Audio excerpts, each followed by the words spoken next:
모든 생물이 살아가려면 공기를 마시고 살듯이 물은 생명의 기본, 옹달샘에서 바다까지 수증기 한 모금이 태풍이 되기까지 궁금했던 물에 관한 이야기들 지금 만나봅니다.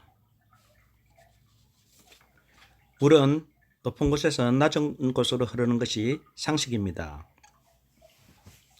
하지만 땅 속에서는 땅의 무게로 발생한 압력으로 물길이 산 꼭대기로 올라가 산 정상부에서 샘이 솟기도 합니다.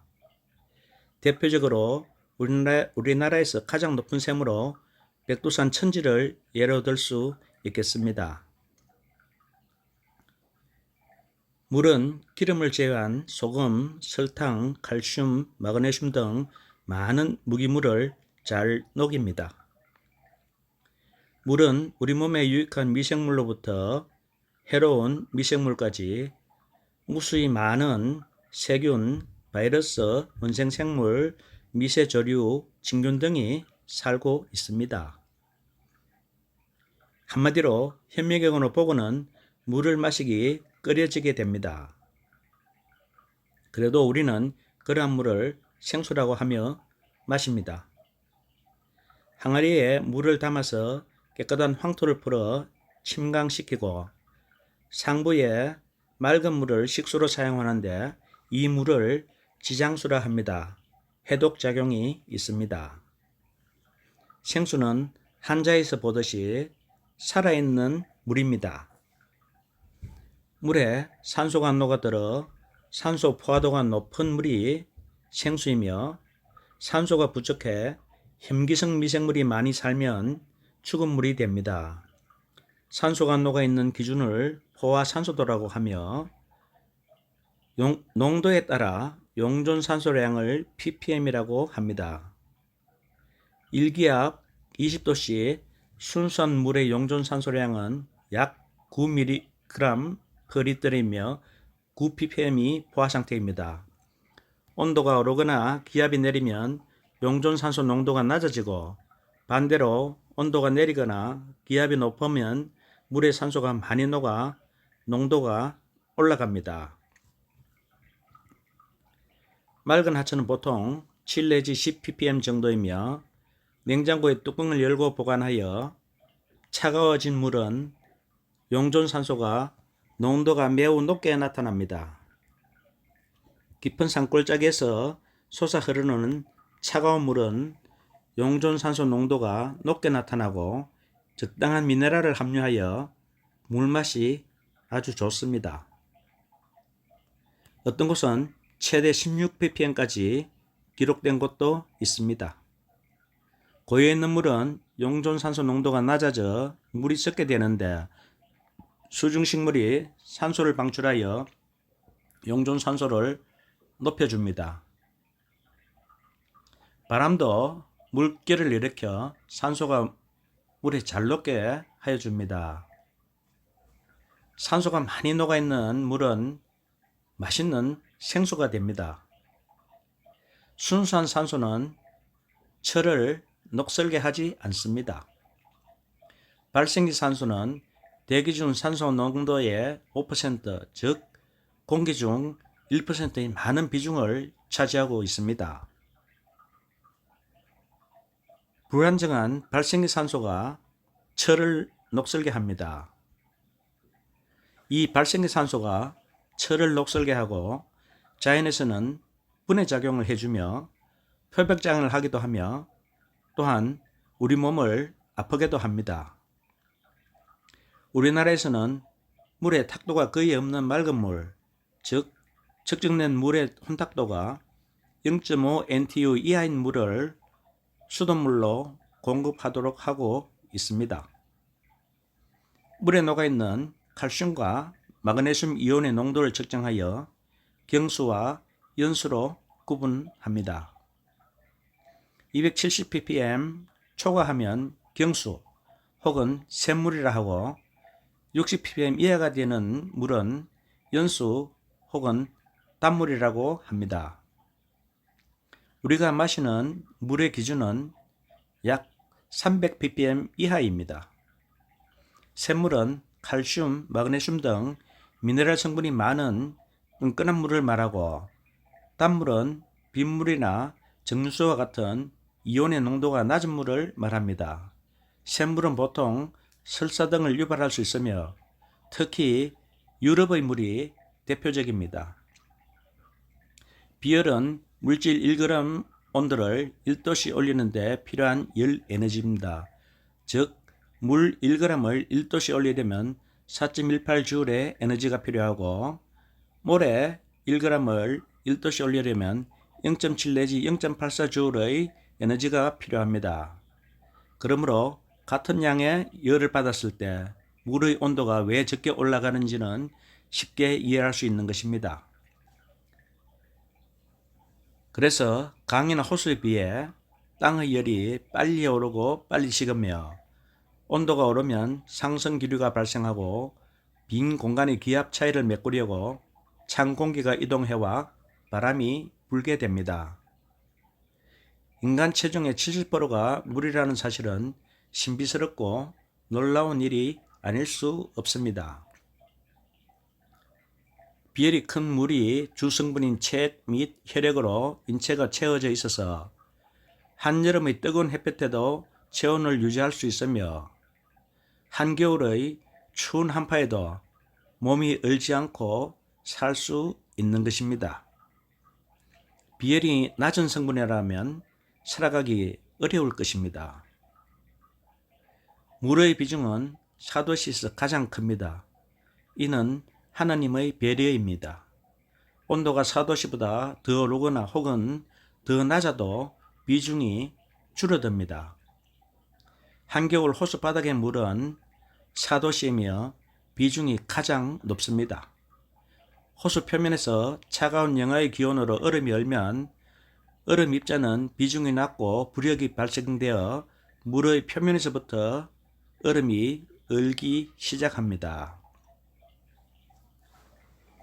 만약 온도가 내려가면서 비중이 계속 높게 된다면 0도씨 물의 비중이 가장 높게 되어 얼음이 호수 바닥에서부터 얼어 올라가게 되고 수중의 모든 생물이 얼어 죽게 됩니다. 하나님께서 배려로 4도씨의 물의 비중을 가장 높게 창조하시어 생물들을 살리고 물 또한 표면에서부터 얼음을 얼게 하여 비닐하우스 역할처럼 물의 온도를 어느 정도 유지하여 줍니다. 상태로 보는 물은 공기 중의 습기, 수증기, 구름, 비, 눈, 우박, 안개, 이슬, 얼음, 물 등의 다양한 형태로 존재합니다.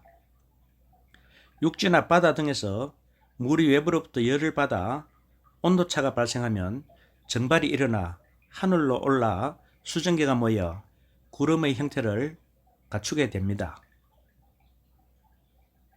강력한 에너지를 받아 엄청난 정발이 일어나면 강한 비바람의 태풍, 사이클론, 허리케인의 이름으로 지구 정화 및 순환작용을 일으킵니다. 수증기가 모여 물방울 입자가 커지게 되면 찬 공기와 만나 비나 눈, 우박 등의 형태로 지상으로 내려옵니다. 이슬은 공기 중 습기가 차가운 물체에 맺혀서 생깁니다. 안개는 공기 중 습기가 외계 온도가 급격히 떨어지면서 생깁니다. 수화상극, 수화상생, 선천은 수화상극의 시대이고 후천은 수화상생의 시대입니다. 수화상극은 불을 물로 끄는 것이고 수화상생은 불 속에 물이 있고 물 속에 불을 담고 있는 시대를 여는 것입니다.